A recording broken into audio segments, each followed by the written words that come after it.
অধিকার পরিষদের বৈঠক চলছে, সেখানে আছেন সহকর্মী জাবেদ আব্দুল্লাহ। তথ্য জানতে যাব তার কাছে।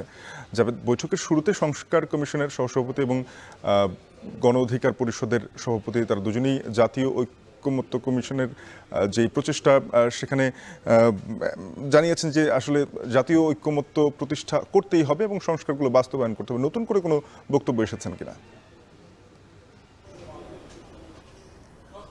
শাফিন, মূলত ৫ আগস্টের আগেই রাষ্ট্রের নানা বিভাগে কিন্তু ক্ষত দেখা দেয়। সেই ক্ষত সারাতে রাষ্ট্র সংস্কার বা মেরামত যাই বলেন সেটিকে লক্ষ্য করেই কিন্তু বেশ কয়েকটি, অর্থাৎ আইন, বিচার, সংসদ, এছাড়া পাশাপাশি নির্বাচন ব্যবস্থা, জনপ্রশাসন মন্ত্রণালয়, পুলিশ, সংবিধান ও যে নির্বাচন ব্যবস্থার যে সংস্কার কমিশন আছে সেই এরকম ৬টি কমিশন মূলত গঠন করা হয়। সেখানে এই জাতীয় ঐক্যমত কমিশন ১৬৬টি সুপারিশ দেয় রাজনৈতিক দলগুলোর কাছে।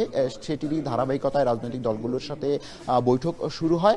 আজও সেই পালা করে জাতীয় যে গণ অধিকার পরিষদ রয়েছে সেই গণ অধিকার পরিষদের সঙ্গে জাতীয় ঐক্যমত্য কমিশনের বৈঠক চলছে। প্রায় ৩ থেকে ৩.৫ ঘন্টা এর মধ্যে হতে চলল গণ অধিকার পরিষদের বৈঠকটি। এরই মধ্যে যে এলডি হল জাতীয় সংসদ ভবন সেখানে অনুষ্ঠিত হচ্ছে।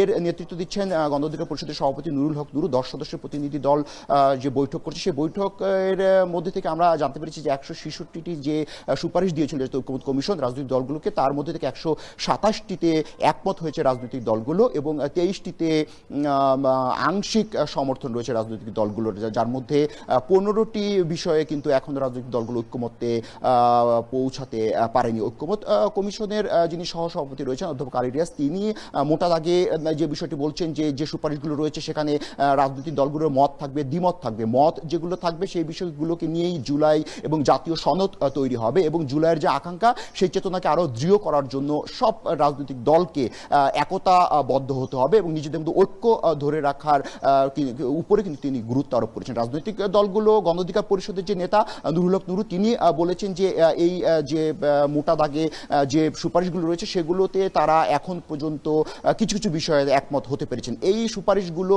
নিয়েই মূলত ভিতরে রুদ্ধতার বৈঠক হচ্ছে। আমরা জানতে পেরেছি যে আর ৪৫ মিনিট পরেই এই বৈঠকটি শেষ হবে। শেষ হলে আমরা হয়তো গণ অধিকার পরিষদের যে দাবি দাওয়া রয়েছে বা যে বিষয়ে তারা একমত হয়েছেন, যে বিষয়ে তারা সুপারিশে আসলে দ্বিমত পোষণ করেনি সেই বিষয়গুলো আমরা জানতে পারবো এবং পরবর্তী সংবাদে আপনাদেরকে আমরা সে বিষয়ে আরও জানতে পারবো। একটু জানিয়ে রাখি যে ১২ ফেব্রুয়ারি মূলত এই যে ঐক্যমত কমিশন সেটি গঠন করা হয়েছিল। ১৫ ফেব্রুয়ারি কিন্তু এর যাত্রা শুরু করে। এখন পর্যন্ত ২০টি রাজনৈতিক দল কিন্তু ঐক্যমত কমিশনের সঙ্গে বৈঠক করেছে। আগামীতে এই বৈঠক আরও হবে বলে কিন্তু আমরা জানতে পেরেছি। তো এই ছিল আমার কাছে জাতীয় সংসদ ভবনের এলডি হল থেকে। শাফিন, সবশেষ পরবর্তী সংবাদে আপনার সঙ্গে আমরা আবারও যুক্ত হব। সহকর্মী জাবেদ আব্দুল্লাহ যুক্ত হয়েছিলেন জাতীয় ঐক্যমত্য কমিশনের সঙ্গে গণ অধিকার পরিষদের বৈঠক নিয়ে জানাতে।